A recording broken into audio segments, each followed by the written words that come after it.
course you want to be a champion. Of course you want to be working towards winning titles. Be happy, but never satisfied.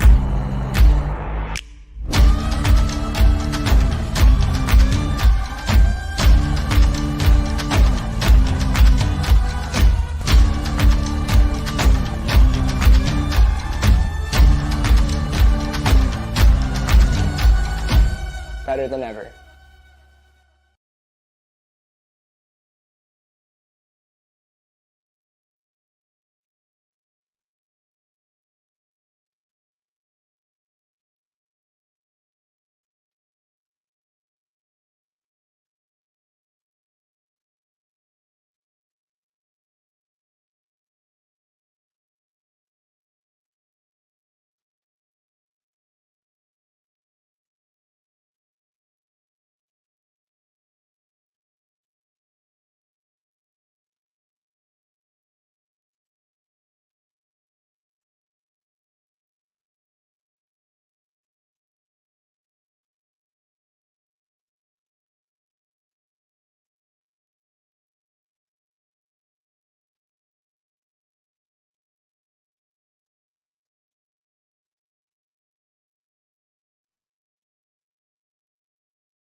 Welcome back, fans, to the 2023 Canadian Ultimate Championships in the junior phase of our tournament. We are here in the Newton neighborhood of Surrey, British Columbia, on the traditional territories of the Semiahmoo, Katzie, Kwantlen, Kwakiutl, Kaikite, and Tsawwassen First Nations. It's a beautiful day here on this land. It's not too windy right now. We've been seeing it pick up, but a nice sunny, and it's going to be a hot day for a match here in our women's division between Titane from Quebec and TORO from Ontario. My name's Clayton Howlett. I'm joined here by the one, the only Danny Froby. Danny, you had a chance yesterday to watch one of these teams play. What are you looking forward to right now? Well, first of all, hello and hi again, Clay. I really appreciated TORO's ability to just yeet the Frisbee. For those of you that don't know what yeet means, it means send it deep and trust in the receivers. I think there's a lot of trust on their team, and they were allowing their players to step up and make big plays yesterday, which made it very, very exciting. And again, I have not seen this Titane team yet, but I know that they are well coached and they have a lot of pedigree, a lot of last names that I recognize from maybe their older siblings playing either on the national teams or top club teams. So I think this is going to be an excellent match. What are you most excited for? Well, it's a crossover match. And so what's interesting here is TORO was in a higher tier pool in the A pool, I believe. So A and B were tiered higher in this tournament than the other pools, and they didn't win a game in their pool, which meant that they had to play in this crossover, and the winner of this game will continue into the championship bracket. Titane, on the other hand, was in a lower tier, so they won their pool, so they were given the opportunity to play in this crossover game to put them in contention in the championship bracket rather than being slotted into the placement or consolation bracket. So this game, the winner will go to quarterfinals. So, you know, with that sort of thing on the line, it's a bracket game essentially. So it's going to be really exciting. Titane starting on D, their pull is going to land inbounds. and is fielded by Norris. Match defense with some poaches in the middle.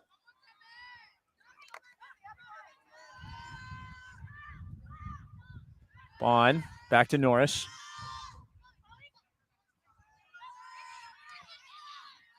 Toro not having any trouble moving the disc back and forth right now, despite the poaches. Able to find sort of the openings right now.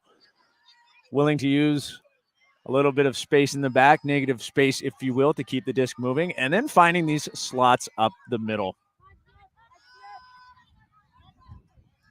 Hunter's able to move that around for Norris to get into a give-go. Hunter again. She'll put it up high. That throw kind of underthrown and defended by Titane.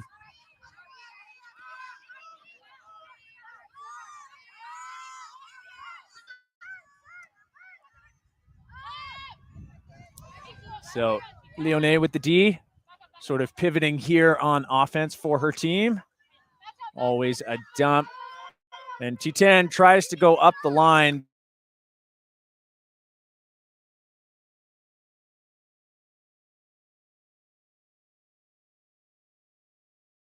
That low to the ground and gets turfed. Or I shouldn't say low pass.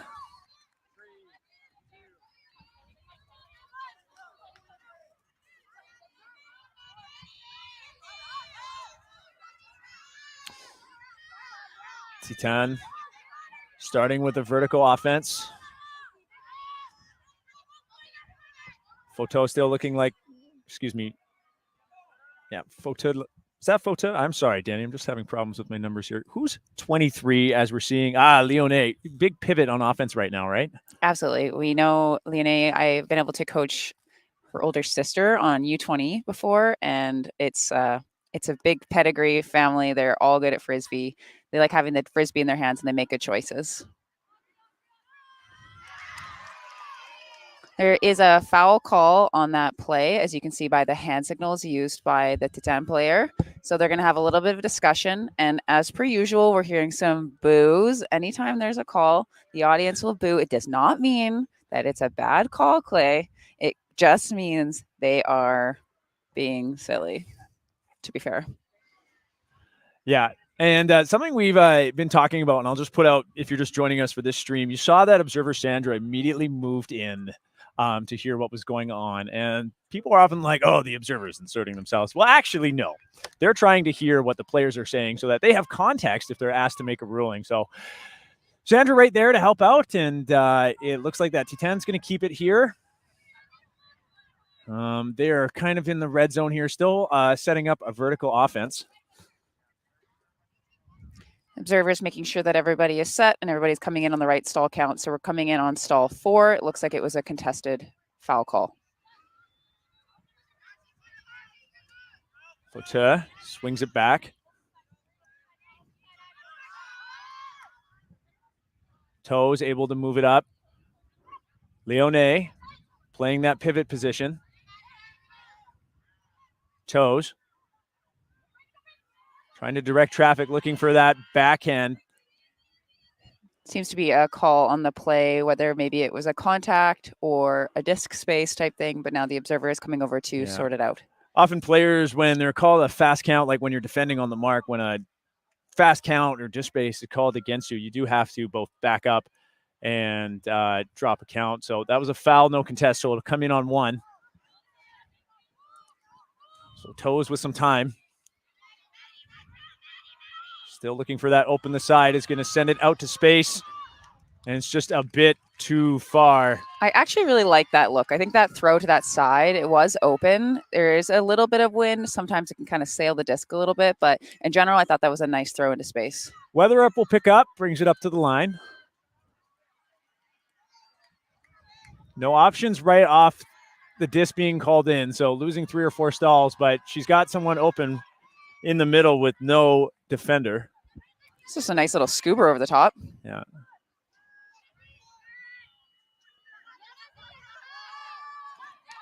Shimoda gets that to Hunter. And Hunter finding stretching Oaxaca with that catch. Norris will put that huck up. Leone's in the area and makes a great defensive play. That huck just not leading the receiver far enough, and Leone able to get in front of it. Looking for options. Good switches from Toro here.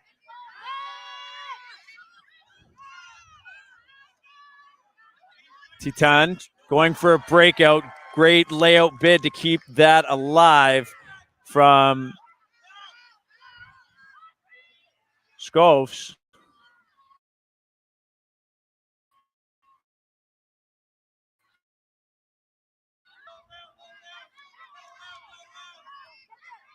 She'll look for the dump for Toes. That pass a little high, just goes off her fingertips. Toro elects to go deep right away.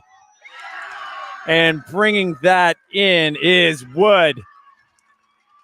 And did you get eyes on who threw that? That was a perfect throw. I was looking at the receiver the whole time.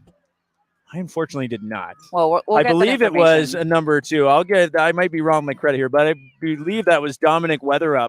It wouldn't surprise me if that were true, but we will find out. That was an excellent throw. You got to reward the person who's getting that block there. So we see that nice defensive pressure by that Toro player, Wood, and then she's able to convert that energy into a deep strike and goes up strong with 2 hands, which, Clay, I must say is something that we were missing a little bit from this Toro team yesterday, was using 2 hands and going strong to the disc. A lot of the times they could have either opted to pancake catch it or to try to go with 2 hands up in the air, but they were often going kind of with 1 hand, and we were seeing a lot of uncharacteristic drops, I think. But there you see it. It's done right.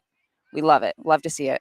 I also want to acknowledge number 22 on Titane. That bid, let's say it's Schuss, that bid was incredible to save that possession. And oftentimes you'll see juniors making a play like that and then maybe making a risky choice after. The adrenaline is a lot to kind of manage, but they got up, they made a dump, they made another pass right away. And I really want to acknowledge that maturity on the field. So Titane's O-line, haven't seen that yet. We've been remarking some of the Quebec teams have a run and gun offense here, really fast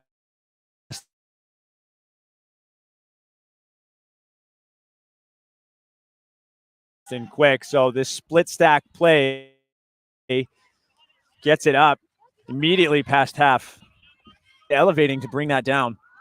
And that pass, unfortunately, just pops up in the wind off of the hands of LeBlanc. Bala puts up a big huck, fielded by Ong. Or Hall Smith, that is, excuse me. Bala looking for the backhand open side, but Titane getting a read on that. So a chance for a hold again. LeBlanc. Give go offense by Titane. Kind of a jump on that throw. No call. Off of the fingers of Réaume Gravel. So Bala will pick up. We've got a side vertical stack here from Toro. A few cutters at the same time. Both break side and open side opportunities. Morel reined that in. Finds Forbes. And that inside flick shot to Bala is just too low, too spicy.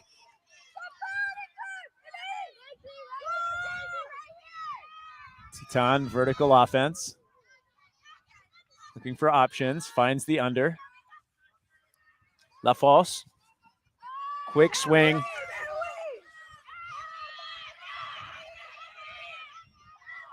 And a foul called on that catch. So Bougie called it pretty quick. I imagine, Danny, that was probably just a hit from behind when she thought she had the catch, maybe? Yeah, these ones are tough, and these get called a lot more often in juniors ultimate than you see in seniors, because sometimes you just don't make the catch, or you could make the catch and there might have been a bit of contact, but I don't think an adult or senior player would make that call from what I'm experiencing. The contact has to be pretty major or at least non-minor in order for that to be a foul call. A lot of times the defender in this situation is probably just saying you just didn't catch it kind of thing. What did you see from here? I know we're not necessarily with the best perspective. Did you think that there was an opportunity for non-minor contact there? It's tough. That was right on the sideline. I know. Right. The throw was kind of behind. Bougie had to reach out and grab it. And the number 6 there, Morel, was right on her hip the whole time. So when Bougie had to slow down, I don't know if there was a way to avoid contact, but the players elect to go foul contest. So there's no observer ruling on that. Again, if I were the defender, I would probably have gone to the observer in that circumstance. I think if you're on defense and you truly believe you didn't foul, going to the observer is a great move from my perspective. So the disco will go back to Guillaume Gravel. Hearing an end zone call from Titane sideline. She finds LeBlanc. LeBlanc will pitch that up to Hebel. Hebel being patient, and then finds a big flick over the top, the other side of the field, and that is brought in.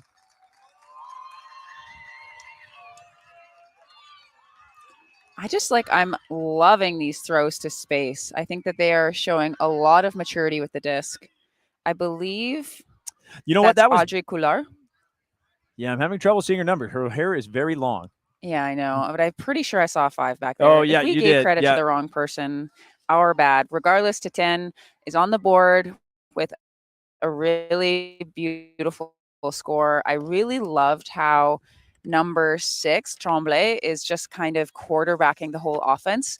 There's a level of calm when they have the disc that really allows the cutters to know, okay, if I cut into space and I make a long cut, I will get the disc from this person. Sometimes you'll see a lot of newer players look really frantic when they have the disc. Maybe they're faking back and forth, and it can make the cutters be a little bit unsure. And so I really appreciate that about Tremblay's game. So that indeed was Audrey Couillard with the goal. Really good read on that catch. So now both teams with a hold. Our score is 1-1.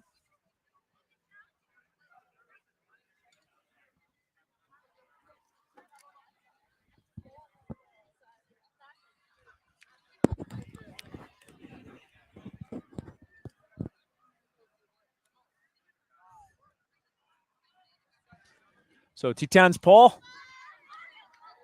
will land in bounds, once again fielded by Norris.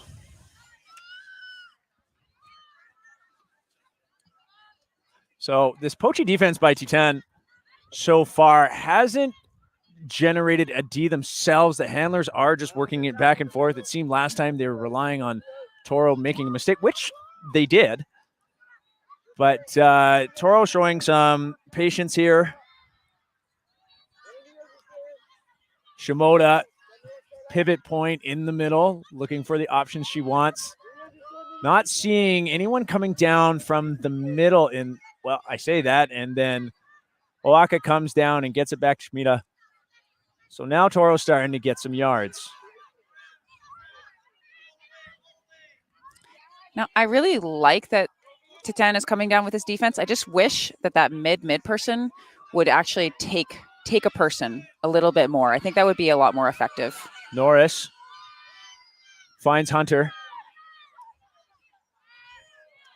And just off the hands of Chichi Ohaka. So an opportunity for another hold there for TORO, and just an unfortunate drop in the end zone. Now TORO setting up in a zone defense here.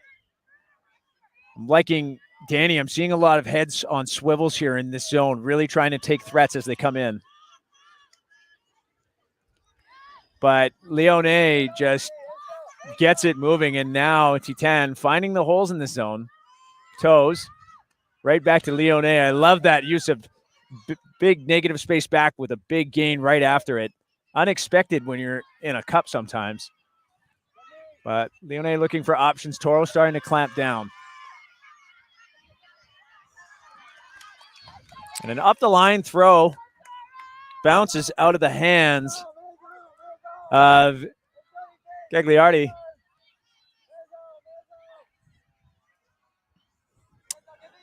Bond is blocked by Leone, that big hand block. Titane players take off deep. Leone puts it right away. Norris in the area uses that height to swat it out of the hands of LeBlanc. I think both of these teams know that I really like it when teams huck. I think it's very exciting, especially after a block like that.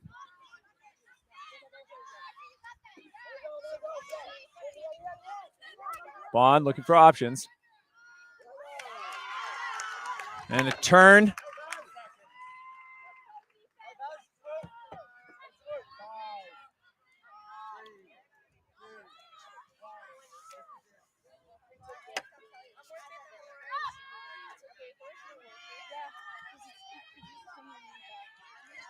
So Titane's offense trying to find holes in a rather disorganized defense right now for Toro. Toes will put it up over top of the defender, and a great read by Fauteuil brings that in. That is the first break of the game. Titane going up 2-1. Now, I know we were talking a little bit about the defensive set of Titane, and it looks like both teams are kind of employing, regardless of whether they start on offense or defense, it looks as though both teams are opting to do either a sluffy or poachy or zony type look on a turn. So oftentimes you'll see a team that starts on defense come out in a zone look, but even that offensive line, when they missed on their scoring opportunity, they set up in sort of a zony look. And this is really good against teams that have maybe one or two dominant cutters. It kind of neutralizes them because you put all your strongest defender at deep, which kind of protects that space, and you're putting a lot more pressure on the handlers to generate all of the movement. And I thought in general, both teams were doing a really great job of being patient and finding those holes through the cup and using their fakes. I would like to see a little bit faster side to side movement in order to really expose the holes in the zone. So we're taking a little bit of a timeout here. Clay, did you happen to see which team called the timeout? I would assume it's the team that got scored on. I would assume it's Toro as well. We haven't heard today if we're having any mandated water breaks, and usually they come after a team has reached 4 points. So definitely wasn't a water break, was a timeout. Toro seems to be psyching themselves up there. So I am going to go with you on this one and believe that that was a Toro timeout. Just a bit of a regrouping moment. All right, seeing teams setting out their lines. So we are still without a break. Or was the first point a break? I believe that was a break. I think we had two holds Origin and that went was a break. 2 in a row. Yeah. Okay, so that was a break. It's hard because a lot of these teams, like usually in seniors, again, you would see a clear offensive line and a clear defensive line, but at the junior level, a lot of times players cross over. So we saw players that maybe would traditionally be on their O-line were on their D-line. So it's going to be Titane with the pull. Couillard is going to pass that off. Psych. This looks like Amelia Ray with the disc.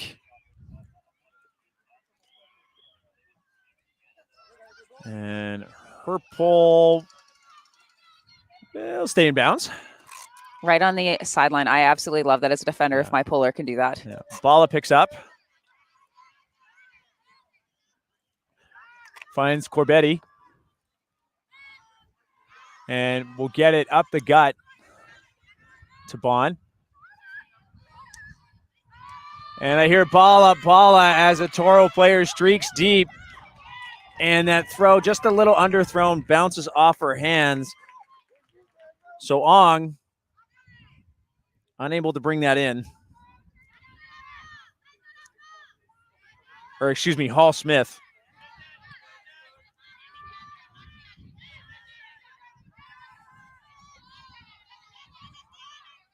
Couillard showing some patience in the middle.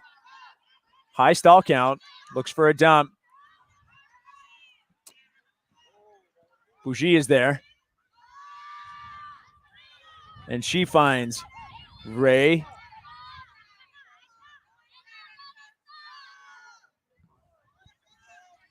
Chambon Lefrancois comes out of the back of the vertical stack. Will reset.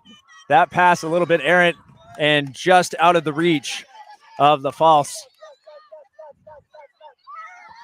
Kenjindran elects to pick it up and huck right away, and that huck doesn't seem to ever stay in bounds. It does not, as we see the observer drop the pylon right in front of us. Now, a reason I think that this disc did not go where they wanted it to go is they never really got their feet set. And I know when you're excited, you tend to kind of forget the fundamentals, like stepping out, getting balanced. It's super important to engage your core. So just make sure that actually step out and feel settled before you make a shot like that.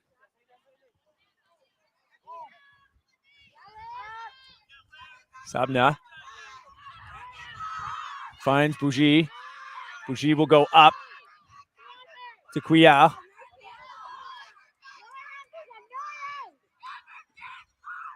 We're seeing teams really want to look upfield for a long time here. Couillard looking for options. High stall count. She'll put that up, I think, just to get rid of it. And kind of a blady flick. That is true. They are looking up. I mean, that felt like it was set like 12 stalls. Yeah, that was a long time. Again, would love to see a little bit more side-to-side movement. I think they have really nice throws. So if they are able to actually reverse the field all the way, I think they'll have more success. Corbetti runs out of time. And just not in. No, Couillard was just had 1 foot outside of the end zone on the ground when she got that run through D, but she will flip that into the end zone. Incredible defensive effort. I really, you know what I mean? I love Callahan's. I want to see it as a fan of the game. I'll just stop you, Danny, just for a second, because it looks like we have a call going on. That was Amelia Ray with the goal, but Toro player that looks like Hall Smith has an argument on something that went down. She wasn't on the thrower, so I'm imagining it's a pick or a push off, but the call's retracted, and it's a goal.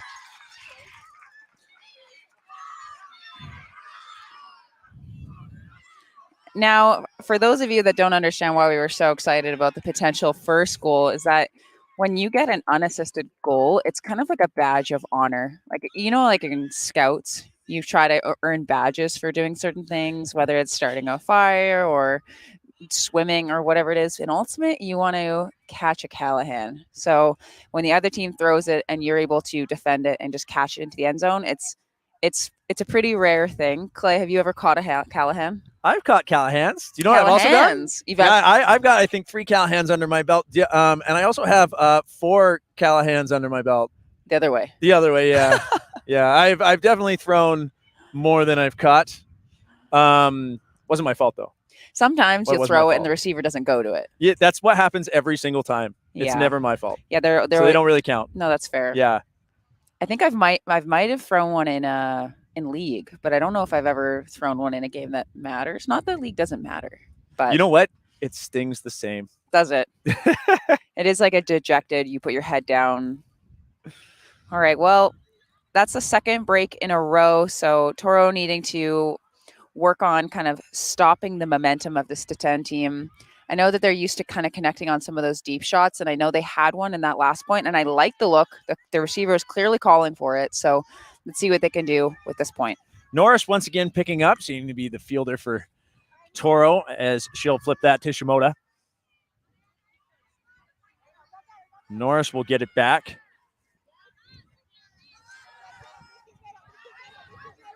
Wood tries to flip it back to Norris, but Norris had too much forward momentum and that pass was thrown behind. Titane picks up right away. Leonard was able to find Guibault, but Norris with the big hand block. Norris, a tall player with a big reach, just puts those mitts out and gets a great block to save another break. This Toro team is looking quite deep at the moment. I know they're maybe trying to run potentially a bit of a dominator, running everything through their handlers, or they're just too deep. And Toro seeming stuck, stall 7, seeming stuck in their end zone. The huck goes up, so it's not a stall down. Hunter will have to elevate over Toes, and she does. Toes makes a call. There was a little bump on that. Danny, I saw that. I get why Toes is making a call. In my view, Toes. She didn't know where Hunter was, but Toes was still in motion backing up. Hunter had set her feet and was looking up already. I think that's just neither player knew where each other was. I don't really think that's a foul. That's I don't my think it's view. a foul either because I think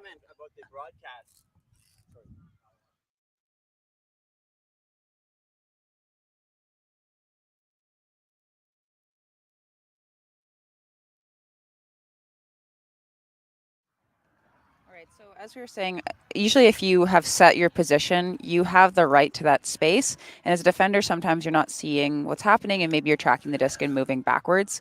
But luckily, we have these lovely humans in orange. And so they had a front row view. They're going to be able to help these players navigate through it. If I were both of them and I wasn't sure, why not go to the observer? Right. And the observer ruling here. We're about to see them touch their shoulders, which means they're about to make their ruling. And it's going to be no foul. Hey, we should be observers. We should be observers. Yeah, I got this.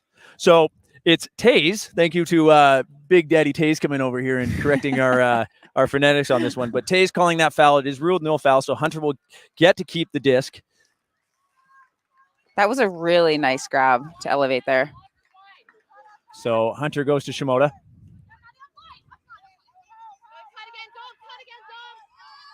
She'll go right back to Hunter, who flips it to Norris.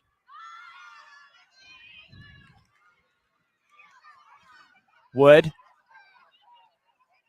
Looking for options, but I believe there was a pick call, and Titane is able to catch up. That Titane player, I think it was Leonard, was able to catch up right away, but it is a stoppage, so everybody has to stop and get ready. So Wood in on 5. And she finds a reset. And that will go back over around to Wood. So a hold for Toro puts this game at 3-2 for Titane.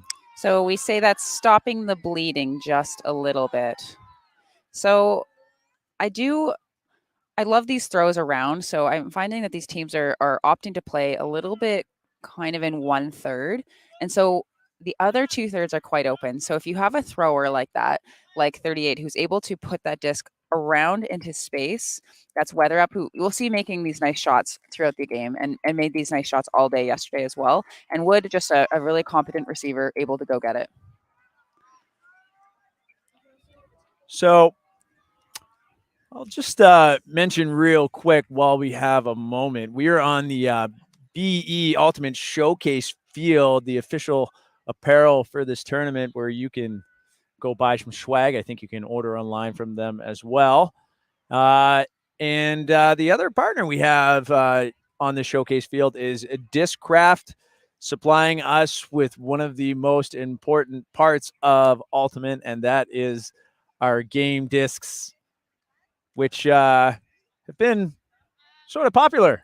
I think we're starting with less game discs than original, as they're just so high quality. People are like, man, I gotta put this in my my trophy case. But yeah, shame. So Titane on O.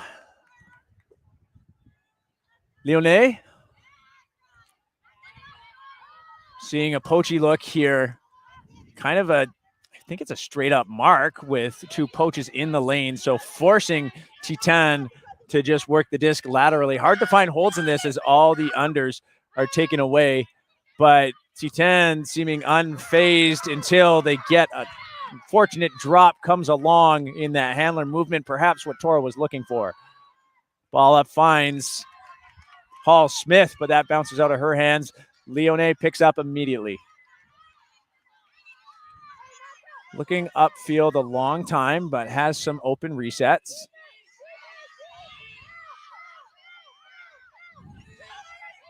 Hearing a melt call from the Toro sideline to go into match defense here, but the message doesn't seem to be getting through as those poaches. And now Toro sets up person D, that huck right up to that false. Doorstep options, but patience. And a cut made by Scopes. Again, it's that same cut. I'm absolutely loving it. Toro did the exact same thing on the last point where you see that a lot of the defense is all in one place. And so you just put the disc out to space into the other side. So we have another hold.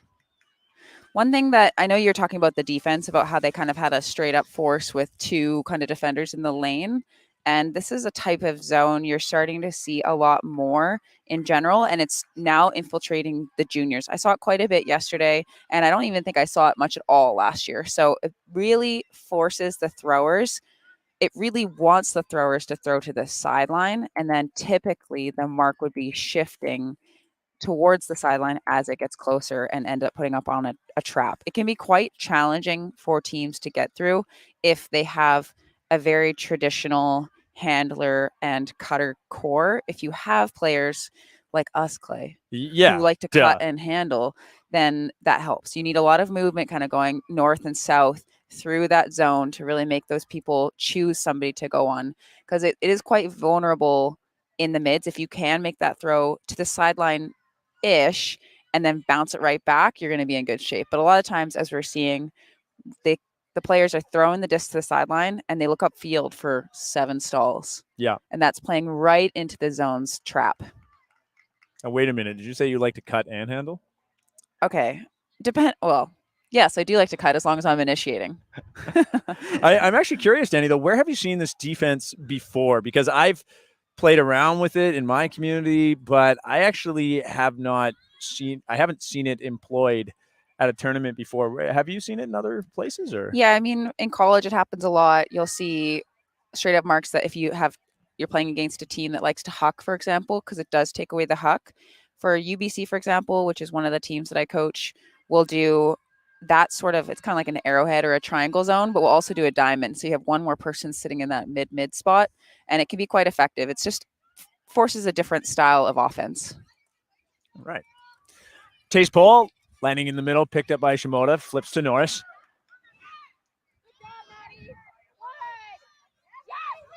Wing. She'll find Hunter. Flips it back to Shimoda.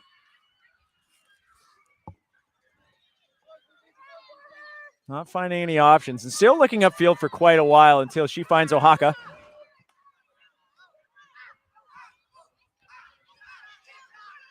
Ohaka looking for a reset. She'll find Nguyen. Shimoda.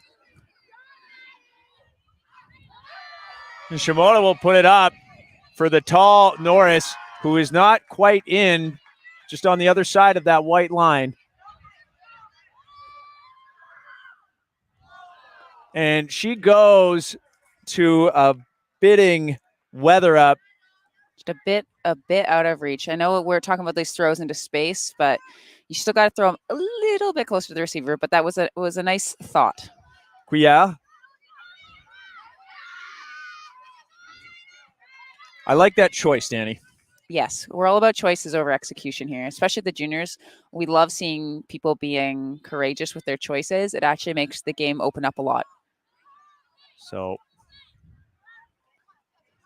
Norris will go right back into the end zone, and that just sails over everybody's head, and that time it is within the reach of Weather Up. So another hold for Toro.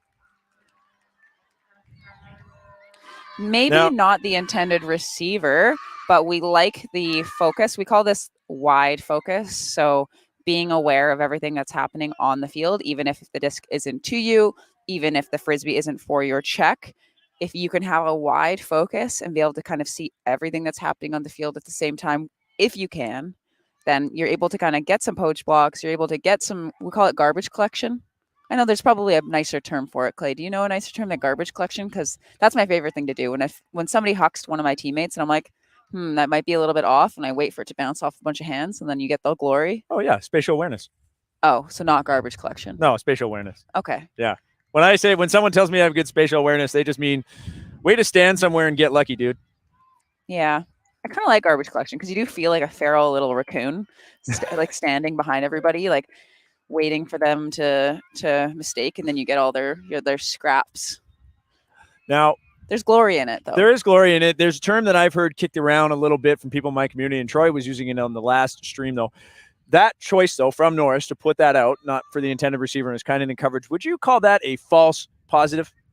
You got the goal. You want to celebrate it. Is it something you want to do again? Yeah, on Traffic, which is a team I play for, we call that, we have a cheer. It's called a positive's a positive. So 2 negatives make a positive. So same. And sometimes you just need a little bit of luck on your side. Leone getting some give-go action with Tremblay. Tremblay will get it back. Same zone from Toro, poaching in the middle. This time, Leone sees the hole, puts herself right in line for an easy through pass. Looking upfield for a long time, has Tremblay for a reset. Right back to Leone. Now Titane going over the top. A lot of traffic, but brought down by Hebert. Leone, big backhand around, saw that throw lined up as soon as she got the disc. So a quick hold as Bird brings that in.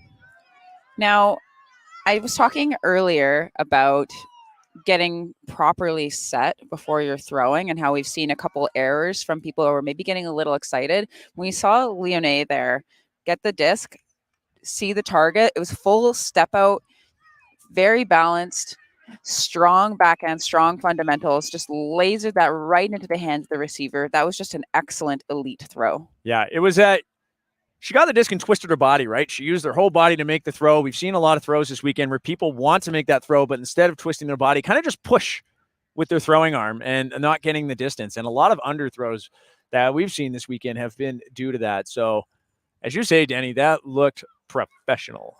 And I actually remember Leone back in tryouts for the U20 team in 2020.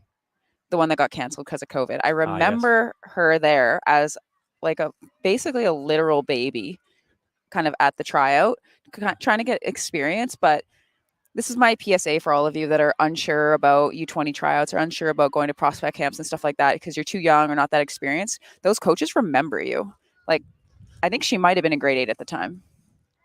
And look at her now. Look at her now. Beautiful, beautiful throws. Norris will pick up once again. She's able to find Bond. Back to Norris. Shah. We'll flip it back to Norris. Pretty poachy defense. A lot of space in the middle of the field. Norris will put that up into traffic. Hunter showing that she's been dominant in the air, but that one bounces off her hand even though she had position. And Taze will pick up. And Taze's throw high, just where Norris likes to snack on him. She'll flip to Shimoda. Over to Shah. Shimoda patient now. Has a wide open around break to Norris. Norris has no mark. Finds Oaxaca. Norris taking her time and did set her feet, Danny, but that angle pretty tough. And one thing I'll remark, Ja was trying to keep her feet inside the end zone rather than coming to that disc on a bit of an angle. We do also, you might not be able to see this on the camera, but we do have a wind coming this exact way. So we'll be pushing the discs a little bit more out of bounds towards where the camera is, which we saw. That's a nice grab there. Cuilla's throw kicked up, and yeah, Bougie, great grab to prevent any type of Callahan from happening. But the ensuing pass bouncing off Vincett's hands. Looks like there is a call, a stall down to kind of work through over here before we were able to resume play. Oh, so that was a few throws ago. So that throw that went up to Bougie that she boxed out to get that grab, Cuilla threw that, and it seems Weather Up on Toro is arguing that she got the stall down. I think there's no harm if you're Weather Up and going to the observer on this one, right? You know what? If you believe in your call, go for it. That's what I think. If you really believe in it, as soon as if your defense especially. Now, just for those, if you're not familiar with what happened, so the observer has ruled that it was not a stall down. However, when a call is made, the ensuing throw is the only throw that really counts after that. The cascading throws that did happen that we did see just now, they don't count. So the disc has to go back to Bougie because there was a stoppage. And players are just getting back into position. Our observers making sure that everybody is ready before Bougie taps it in.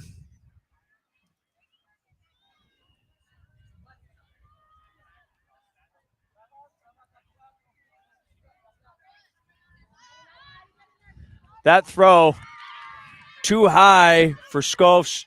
Shimoda picks up and it goes for a quick IO, but Quial read that and gets it right back. Scopes now sees Taze up the line.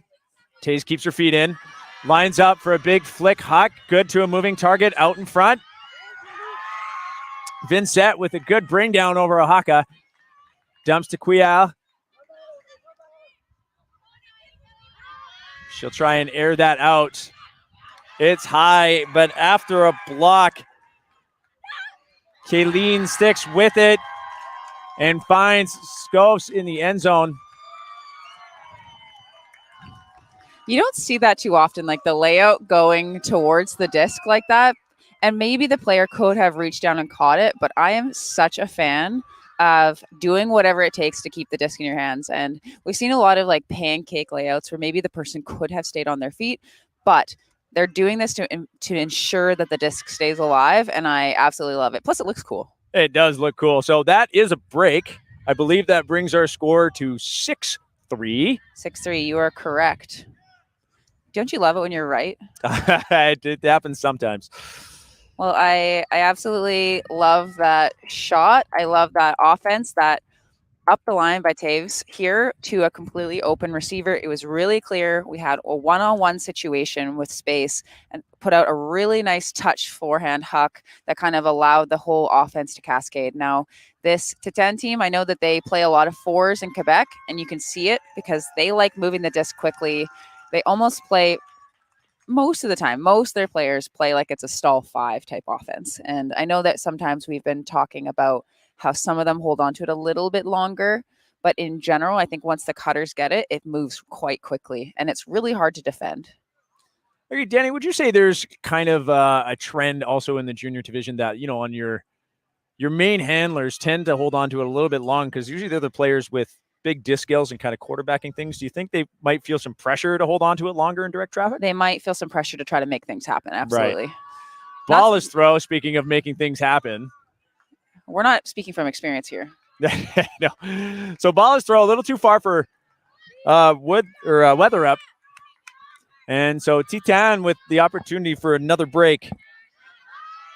Her throw is underthrown and defended by Bon. Or no, excuse me, that's Filippetti. And her throw just a little too soft for Bala to get it. So Titane picks up close to the end zone. Tremblay gets that all the way out around to Fauteuil. And her throw goes over the top of everybody. Another break for Titane. Now, you can see these players waiting a little bit after they score. They look at the observers to make sure that they were in and that there wasn't a call. So you'll see the observers look at each other. They'll signal towards the ground if the disc was caught inbounds. They wait to see if there's any calls or anything that happens. And once they see that there's no calls, they put their hands up in the air to signify a goal.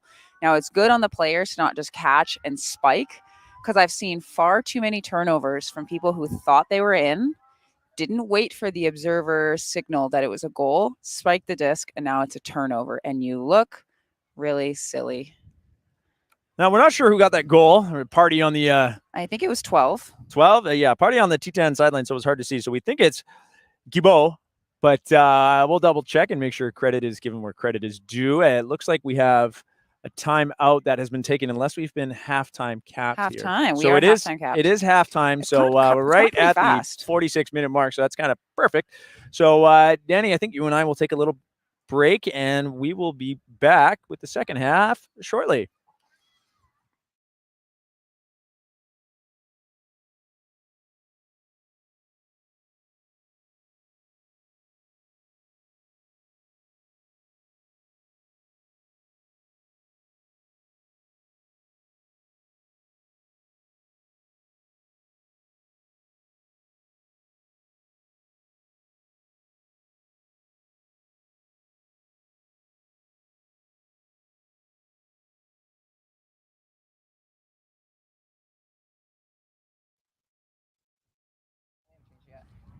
And we're back because it's not halftime. Psych. It was actually a timeout taken by Toro. We were just given an incorrect signal. No big deal because we're ready for it. We're close by to our mics and we're ready to go. It seems that Toro is got their line set up. Titane is coming out of their shade cave. Well, we do take our half after 45 minutes. After the end of that point, we add one. So we're in that zone anyway. So we would likely, if Titane is able to score here, we would be likely taking half at this point. But the halftime will be at 8 regardless.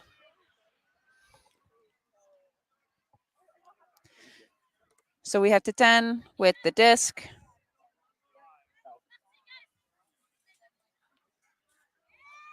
All right. Titane's pull is going to sail out of bounds just. Our observers at this tournament are doing active in and out calls. So they're always there to tell us what the deal is. So this will be a brick mark. Norris once again picking up.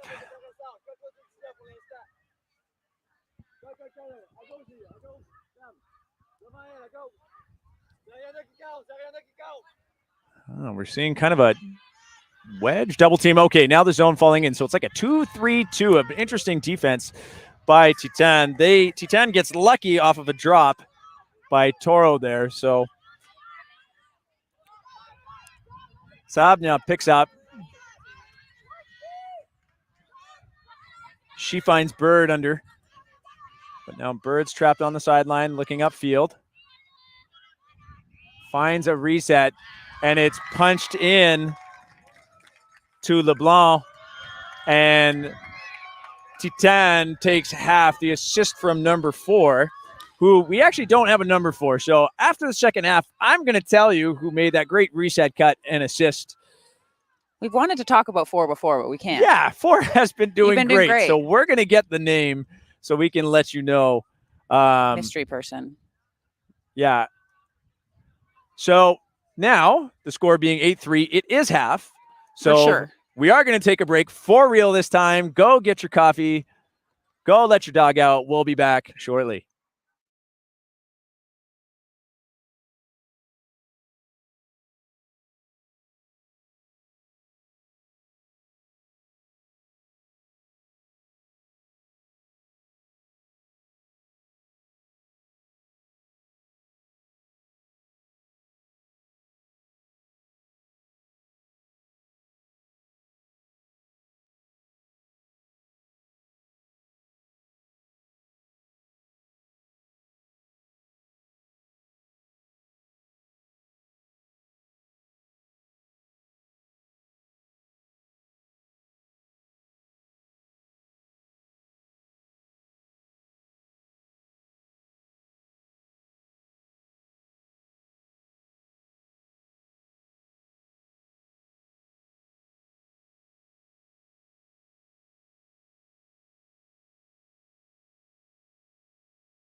Welcome back, fans, to our second half of our second match of the day. Junior Women's Division here at the Canadian Ultimate Championships 2023 edition. We've got Titane in white from Quebec facing off against TORO from Ontario in red. The score is 8-3 for Titane. This is a crossover game. Titane was seated in a lower tier pool in this tournament, while TORO was seated higher. TORO no wins yesterday. Titane easily winning their pool yesterday. So Titane got bumped up. TORO got bumped down, and the winner of this game will continue into the tournament's championship bracket into quarterfinals. I'm Clayton Hallett, joined here with Danny. Danny, what do you want to give us a recap so far of what you've seen strategically? Something you like seeing? What's going on? I am obsessed with the combination of quick small ball movement with longer throws. I think the style and the pace of play has been great for both teams. We saw TORO connect a bit more on their deep looks yesterday in the game that we were commentating. And so right now that's not quite working for them, but that doesn't mean they should stop using that strategy, because I do think it is a really important part of their game. This Titane team is just quite fast, and I think that they're putting a lot more pressure than TORO was used to yesterday. So TORO pulls, giving Titane kind of a nice O-line start in this half as they started the game on D. And when you have the lead, that's kind of a good opportunity to extend it. Quial's pass, though, out of the reach of Bougie. Oaxaca picks up, but her throw, not enough mustard on it, and that drops to the ground. And Quial picks up. Seeing this poachy lane zone, I don't know what the name of it is, but straight up mark with players on either side of the throwing lanes, try and disrupt upfield movement. Titane, though, not having too much of a problem being chilly and decision-making with the disc to hold on to it. Ray flips that back to the handler core. So Leonard moves that back to Quial. Leonard looking for options. Doesn't like the dump. Has a free dump to Bougie, but now Bougie's kind of left alone, so she'll flip it back to Leonard.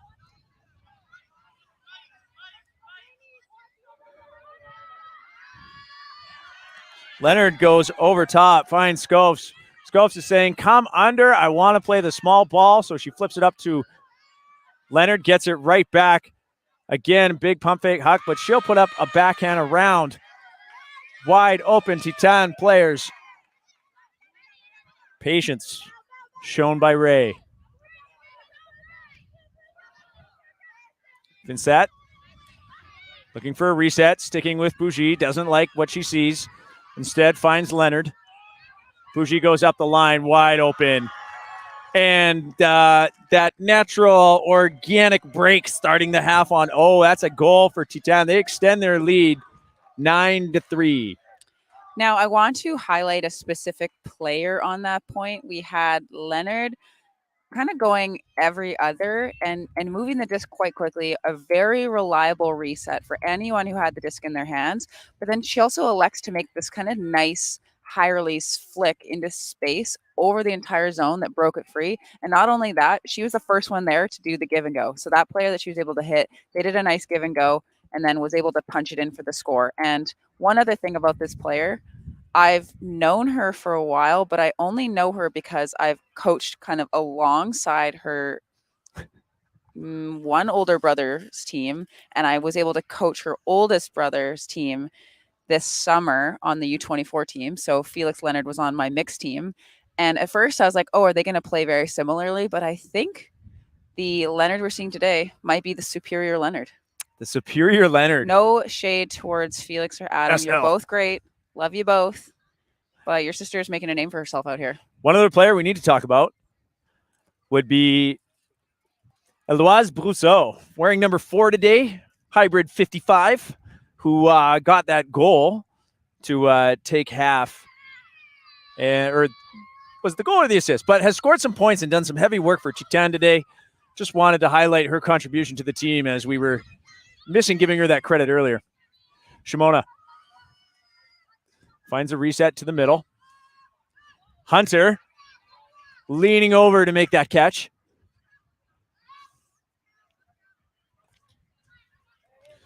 She'll find Nguyen, who elects to go back to Hunter. That throw inside of the direction that Hunter was moving in. Hard catch to make, results in a turnover.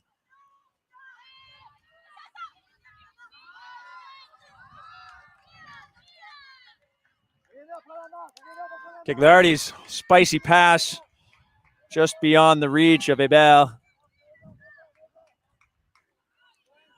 Shimona picks up. Finds Weatherup. Weatherup, only reset option is wing, so she'll pitch it deep. That's underthrown. So Fatou with that D. Titane gets it moving. Tremblay.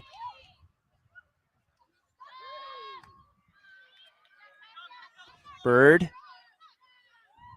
Her pass. It was kind of out of the reach, but Danny, we have a foul call here, and it does look like Fatou might have been tripped up a little bit. Yeah, it is possible. I think that they could have caught the disc. I think that's a reasonable thing to say, that could have been received if there hadn't been a trip up. It's those ones are hard. Oftentimes you'll see a trip play happen, but there was no outcome that could have meant that the person was going to get the disc regardless of the trip. And you see those foul calls happen as well. Those ones are usually overturned by an observer, but I'm pretty sure that this one could have been caught. But again, hard to see from where we are. What do you think? I did see a little bit of a catch in Fotou's run. I do believe she probably could have got there, so I would probably err on that was a foul. Yeah, a foul contest makes sense to me. Or if you go to the observers, they probably would have upheld the foul call because we're observers now. We are observers now, yeah. We're gonna go get some orange shirts in the observatory. I did dress up as an observer for Halloween, and I called fouls on people at the party. You must have been so fun. Bird. Her pass a little high and dropped by the false. Weatherup picks up, swings around to Shimona, fielding that high pass. Weatherup has Shimona up the line. A little bit of a catch and a run, but she's able to stick that read. And her pass for Hunter. Blady, quick, a little off target, close to the sideline.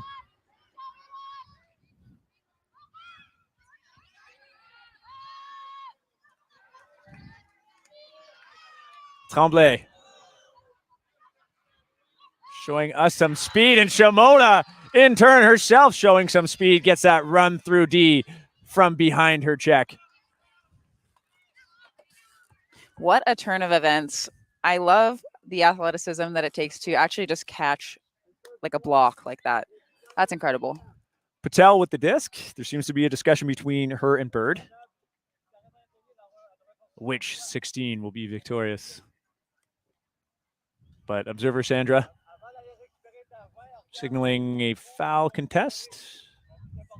We were talking to the observers during halftime. We were saying that, in the junior division, they're always there to get the context, and if asked their help, they're there to kind of help facilitate the discussion, help the players focus on the important points of whatever they're arguing to kind of nail down the facts and make a call.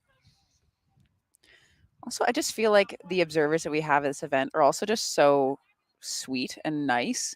Like, I think that the juniors feel really comfortable when they're kind of engaging with them and working through calls. It's a really nice educational moment. So that disc goes back to Shimoda. Looking for a reset, has Weatherup.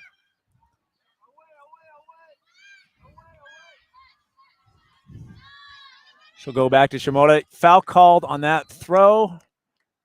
It seemed that she kind of threw across Tremblay's body with her arm. Might have had some contact. As a mark, when it started to get up into stall 8, stall 9 territory, I like to back up a little bit just because I don't want that stall to be reset. You're so close to either them putting up like a 50-50 ball or you're close to getting a stall down. Try to avoid getting a foul called on you. Looks like there's still kind of maybe a violation on the field. So if people moved before they were supposed to, you're supposed to signal with your arms up into a V shape. to signify that there was been a violation and everybody has to go back to where they were. And so we have another call. Yeah, collision there. So Patel getting tripped up by her check. We might have an injury call as Coach Emma runs out to take a look at her. Again, once people start getting a little bit hot, a little bit tired, we're now into the full day 2 of this tournament. Sometimes your muscles don't support you in the way that they normally support you.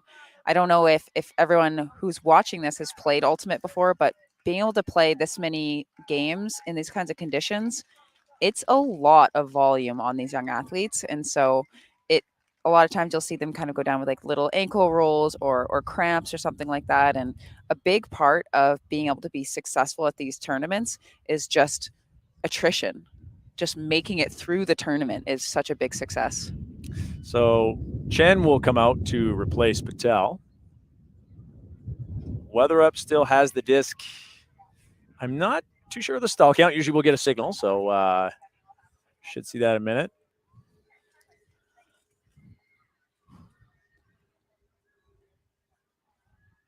Observer ruling that there was a foul.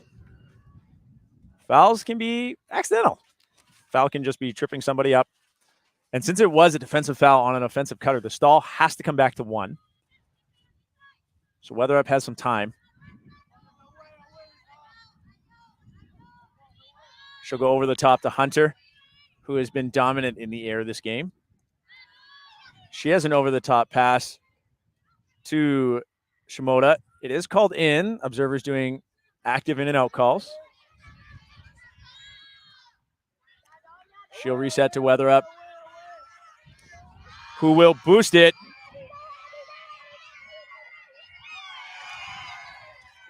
Nice follow-up bid there. That was almost like the raccoon garbage collection thing we were talking about. That's exactly what I'd be doing. Yeah, Nguyen with that effort there, or Nguyen, excuse me, but Gagliardi was there to get the D. But ensuing passes bounce off the hands of LeBlanc. It was kind of a low throw, a difficult one to get. Shimoda will pick up. Finds Chen. Chen looking for options. Finds Wood.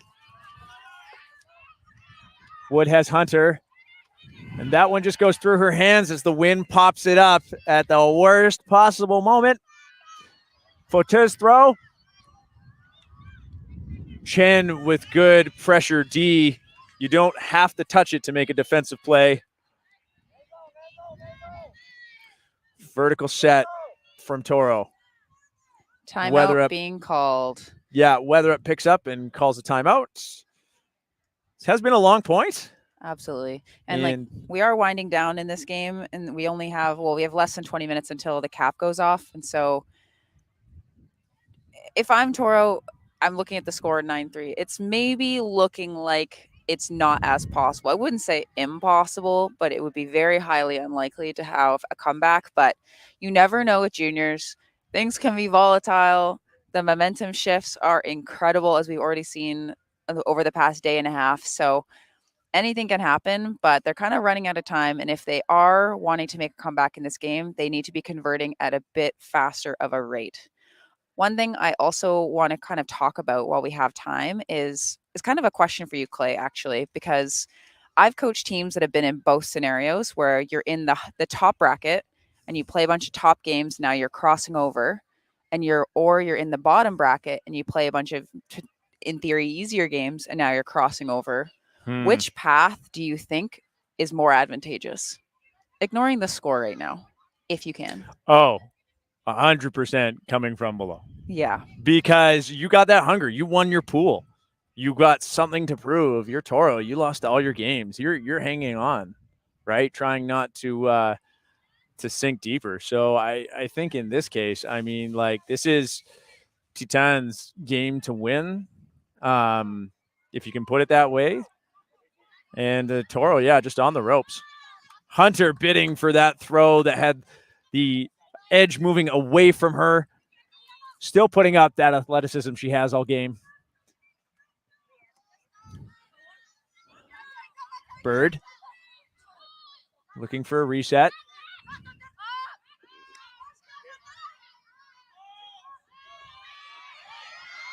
LeBlanc's pass caught by a speedy Tremblay.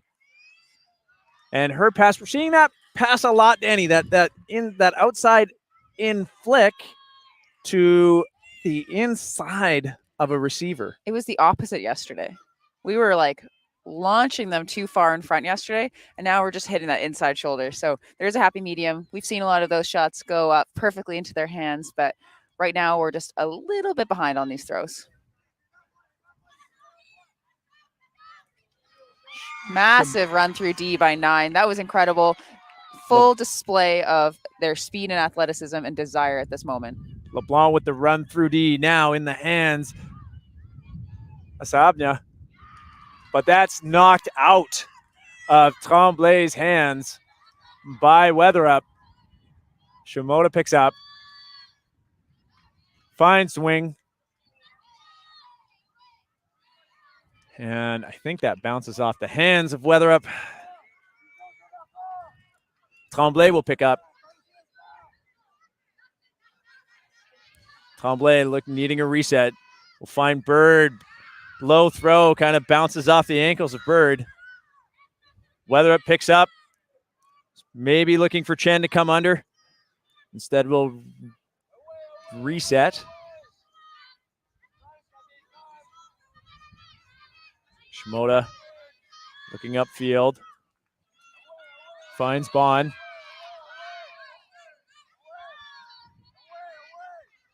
Shimoda saying she wants someone going deep. Wood is down there, and Wood runs that down, turning on the Jets for the long hold That for Toro. was visionary. If you were watching the throw, Shimoda had the disc, saw the space, pointed to where she wanted the receiver to go, and executed a 10 out of 10 throw. That was an incredible hold by Toro, showing some resilience, showing some fight out here. And I do kind of want to go back to the other conversation about kind of your placement, because I think there's two schools of thought there. There's one where you're coming up from behind, you got a chip on your shoulder, you're like, hey, we deserve to be in the top 8 from the beginning. You also get to rest players a little bit more if you're cruising through your games. And so there's a big advantage there. The disadvantage, I'd say, in that scenario is that you haven't necessarily been tested. And sometimes being in a tournament, kind of being down by a couple points and learning that you can bounce back from that is kind of a necessary thing that you need in order to make a big, deep run into a tournament. So there are pros and cons to both. But I think in an event like this, where it's hot and long and there's like jet lag and everything like that, I'd almost prefer to be the team coming from the bottom. Yeah, and I would as too. You said. If there are some specifics, as in the format for this tournament, for example, to have this opportunity, Titane had to win their pool yesterday. They, even dropping one game and they would not be in contention for this. So it does mean that if you are going to come from behind like that you have to win all your games the first day. But if we're talking about just this game, I mean, I think Titanes are the ones that have the hunger. And it's showing on the field. They look just a clip faster than Toro at this moment. Bougie is able to flip that up to Leonard.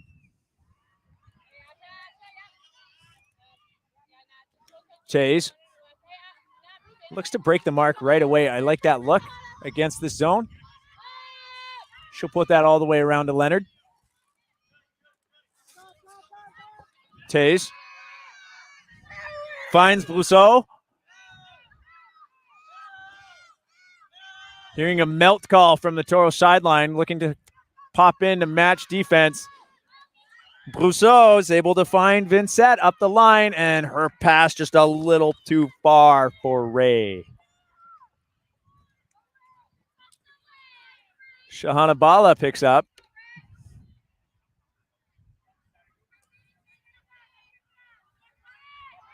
Bala yelling, start cutting, wants some options. Has to look reset. Has an open Morel, but that disc jostled a bit by the wind. She doesn't come down with it. Leonard will pick up. Vertical. Oh, and guess who? It's Brousseau with the goal. This Titane team's just looking a little bit unstoppable right now. I do also want to mention like a big reason why this team has come together the way that they have is they have a lot of support back home. They bring players from all over Montreal. They do weight training together. They do rules clinics together. There's a lot of volunteers and parents always volunteering and supporting this group, and you can see it. They look strong. They look solid. They look fast. When they're setting up their cuts, they're doing like jab steps. They're just looking like an elite level program, and I don't want to like count TORO out at this moment, but I'm excited to see them move on. But in general, I mean, are you saying that a comprehensive practicing program leads to good play? Amazing. Amazing. It's probably the most outlandish thing I've ever said. But I do like the trend and ultimate now where we're getting our athletes to do a little bit more weight training or even like movement training on the field. I think that was kind of something you didn't see very often. And now there's just such a high prevalence of a very serious lower body injuries happening when athletes don't learn how to move properly, don't learn how to cut properly. So again, if you're listening to this and you are a young person, or maybe you know and love a young person that plays ultimate, get them into some weight training or some movements because it is extremely important for them to be able to play this sport long term. So Leone's pole comes down at about the brick mark, and Weatherup picks up to Norris. Norris finds Shimoda. Seeing this 2-3-2 zone from Titane. Very interesting. Can be called the wedge. But Toro's able to find some holes. Shaw flips it back to Norris. Norris around to Weatherup. Weatherup just unloads to Wood. And a great defensive play by LeBlanc on defense, kind of posting up and getting position on Wood. And Wood forced to go up early and then can't come down with the second effort. Leone looking for a dump, finds Cuellar. Cuellar, quick give go to Guibault.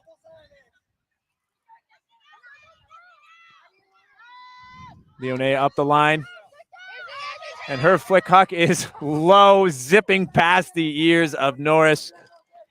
A little bit higher, Danny, and I love that choice. One thing that we have to say is that we're not allowed to have that many people on this sideline because we're here and we need to be able to kind of see. But if there was a loud sideline, I think that they would have known and would have been able to put up their hand to get a block on that. But again, not that many people over here to sideline. Weatherup. Danny, I'm kind of thinking the adjustment I'd like to see in this 2-3-2 zone is overloading those two handler defenders a little bit. But, you know, Toro's doing a great job right now, just finding the kind of big gaps between those defenders. Weatherup brings that down under pressure. Bond. Hearing a boom, which I think is a melt to match defense from the Titane sideline. Weatherup. Finds Shaw. Titane now indeed in a person defense. And that pass just on the wrong side of Chichi Ohaka.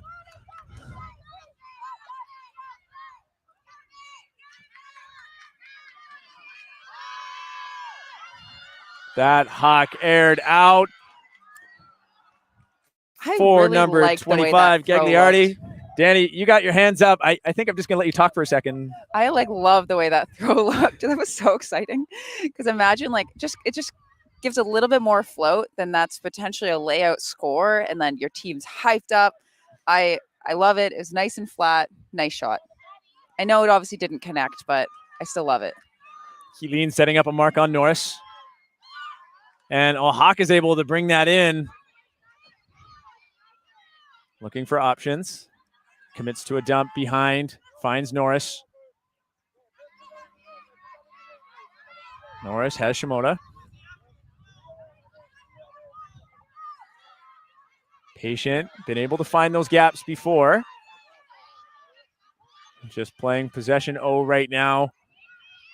I do wonder if they're feeling that sense of urgency as time ticks down here with a 6-point gap. That pass too high for Shimoda as it Airs out. Cuya calls a timeout. Again, if I to 10 and I'm up by this much and I want to save my legs, I would use all of my timeouts. I believe they haven't used any of their timeouts. I could be wrong, but I would use both of them because the game's cap is set to go off in 5 minutes. And so I would just stretch it out as long as possible, keep my players as rested as possible because it looks like they're going to be moving on in this tournament. Indeed, does look like they're going to be moving on. Speaking of that, our next game, I'll just get this out of the way during the timeout. Our next game, it looks like it's going to be between Ottawa's Ignite and BC's Nitro in our first streamed men's bracket play, open bracket play, I should say. And that will be starting right after this game in the 12:30 slot. And then after that, our women's game will be at 2:30, and that will be our last stream of the day. So following this, there will be 2 more showcase games, or I should say streamed games, both quarterfinals. And looks like Titane is just about set up here. I want to take this time to do a shout out for I think Coach Gabrielle's mom, Sylvie. That was it. That was the only instruction. And I'm a person of the people, so I give them what they want. All right, Wood will set up on Cuya. You've got Leone left open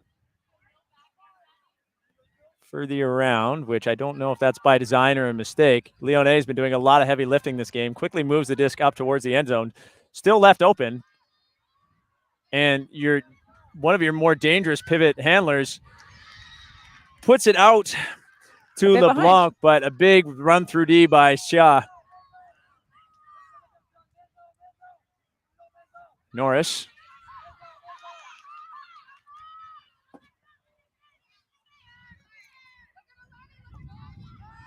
Finds Shah.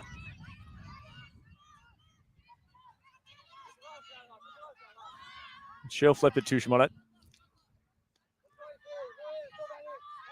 Shimoda finds Norris. Norris unloads to Wood. Wood, a big strike at this day. And goes up early over Leone. Knocking on the doorstep. Takes her time. Has weather up. Will flip it back to Woods. Woods busy in the end zone. Busy in the end zone today. Which brings our score to 10-5. Now we're still seeing a lot of fight coming from this TORO squad right now. I love seeing these bombs coming up from Norris. You know, that's what she's looking for every time. And we see this on this TORO team. There's a couple people that I feel like their team knows that they're really wanting to send it. So as soon as like they catch it or say Bala catches it, you see the strikers running deep and pointing and shouting. They know that it's going to come up. They're excited to score. And I kind of want a little bit more of that on Traffic. So if you're on Traffic Ultimate and you're listening to this right now, if you see me at the disc, I want you to do the same thing, okay? Just go to the end zone. Let me rip some bombs. It makes me feel good about myself. And because it's said on the stream, it's so official. It's official. Yeah, no one can take that back. Now Canada knows that's a plan. Yeah, well, I also like to dump it. I'm very conservative. You're conservative too, aren't you? Well, until I'm not. That's true. True. When I'm not, it's the right decision. Always. Yeah. Always the right again, decision. Saying it to Canada so you know it's right. All right, we are closing in on the last minute. We're probably going to be hearing the horn in the next 20, 30 seconds here. And then the points will be, you're in theory supposed to play the next point, but they might not. We've seen some teams opt to not finish out points if there's a big gap. Kenjan Dran.